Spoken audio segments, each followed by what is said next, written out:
Ladies and gentlemen, never forget they tried to bankrupt Trump. Alvin Bragg hush money. E. Jean Carroll saying Trump was trying to, you know what, to her. Look, we all know Donald Trump's type. His first wife, his second wife, his third wife. What do they all have in common? Well, they're all women. None of them are witches. There is no way Donald Trump is attracted to voodoo Jezebel over here. And then you had Letitia James saying he defrauded the banks. He said Mar-a-Lago was worth more than my weight. 450 million British pounds. It's actually worth $18 million. So I'm gonna force him to pay 500 million. They were trying to get money out of Trump like a casino. At least that's what Letitia James and E. Jean wanted. Alvin Bragg just wanted somebody to pay for his lunch. And you know that's a big bill. This is a big story from rooters who really want me to pay $1 a week to subscribe to their newsletter. Heck no. I wouldn't subscribe to Reuters if it was freer than Morgan. Trump gets new review of immunity from New York criminal hush money case. The appellate court has stepped up. They now understand that the immunity Trump has as president of the United States could fight off Ebola, Zika, cancer, malaria, every disease known to mankind. Presidential immunity is broad and powerful. Oh, they're not even gonna let me scroll. Okay, well, we're leaving Reuters. ABC News is always hotter anyways. A federal appeals court on Thursday ordered a lower court to take another look at whether President Trump's criminal hush money prosecution in Manhattan deserved to be heard in federal court. After Trump was convicted last year on 34 felony counts of falsifying business records, he sought to move the case into federal court from state court due to the Supreme Court's landmark ruling last year granting the president immunity for official acts. U.S. District Judge Alvin Hellerstein, it's always a district judge, denied the request, concluding that Trump failed to show good cause for move after the jury had rendered its verdict. On Thursday, a 3-judge panel of the Second U.S. Circuit Court of Appeals ordered Hellerstein to revisit his ruling. We cannot be confident that in doing so, the district court adequately considered issues relevant to the good cause inquiry so as to enable meaningful appellate review. For example, the district court did not consider whether certain evidence admitted during the state court trial relates to immunized official acts, or if so, whether evidentiary immunity transformed the state's case into one that relates to acts under colors of the presidency. This video breaks it down pretty well. The president wants to get the New York case moved from a state court to a federal court, where his legal team could try to have the verdict thrown out through the Supreme Court's presidential immunity decision. Trump was convicted last year of 34 counts of falsifying business records to conceal a hush money payment to adult film star Stormy Daniels.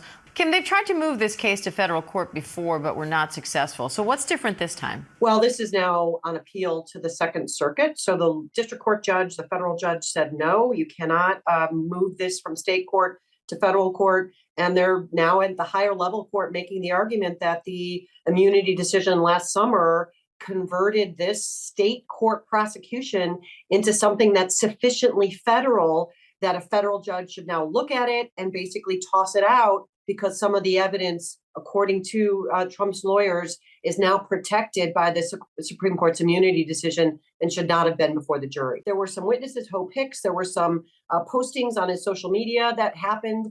There was checks that were signed from the Oval Office. The immunity decision is extraordinarily broad.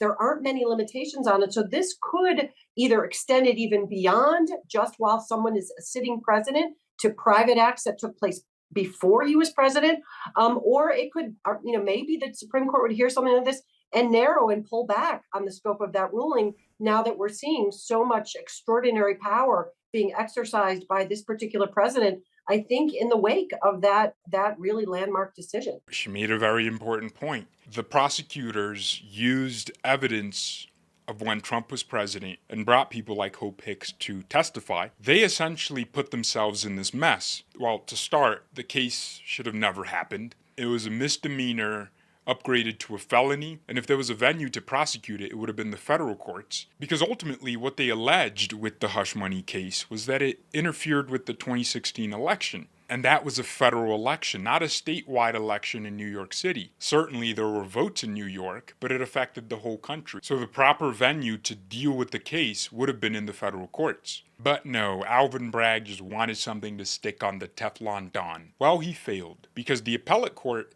is saying, We think this case belongs in the federal court, so we're going to kick it back to the lower court to think about that again.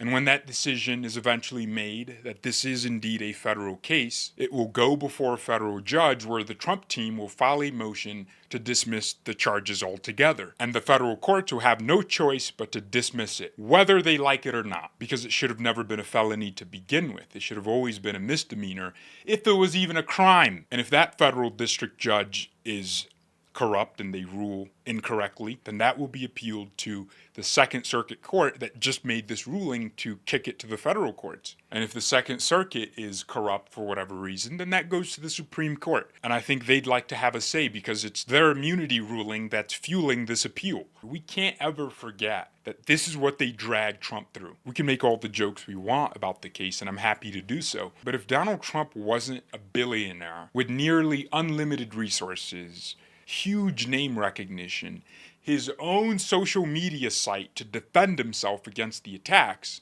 they would have destroyed him. What if they do this to someone who isn't a billionaire? Their name would forever be tainted, their career destroyed, their reputation in the gutter. This is why I'm so hard on Pam Bondi. They had to make up crimes to get Trump. But the truth is, these people that did that, they commit crimes themselves. Look at Letitia James. That's just one example. Mortgage fraud. What's very ironic about Letitia James's case is that it's the very same nature of crime she was going after Trump for. The whole defrauding banks. She herself defrauded the banks. Mortgages aren't free. She lied to them about the use of the property. Had the bank known she was going to be harboring a fugitive at that property, her ghetto niece, they wouldn't have given her the loan. What she omitted from them defrauded the banks because they had to give her favorable terms. So Miss Pam Bondi, I want you to go after these people, not for made up crimes like they did with Trump, but for the crimes they actually actively commit. And whoever says, oh, but that's lawfare, we can just point back to what they actually did to Trump. They tried to kick that man off the ballot. Can you imagine that? Hey, it's me, George, in post-production.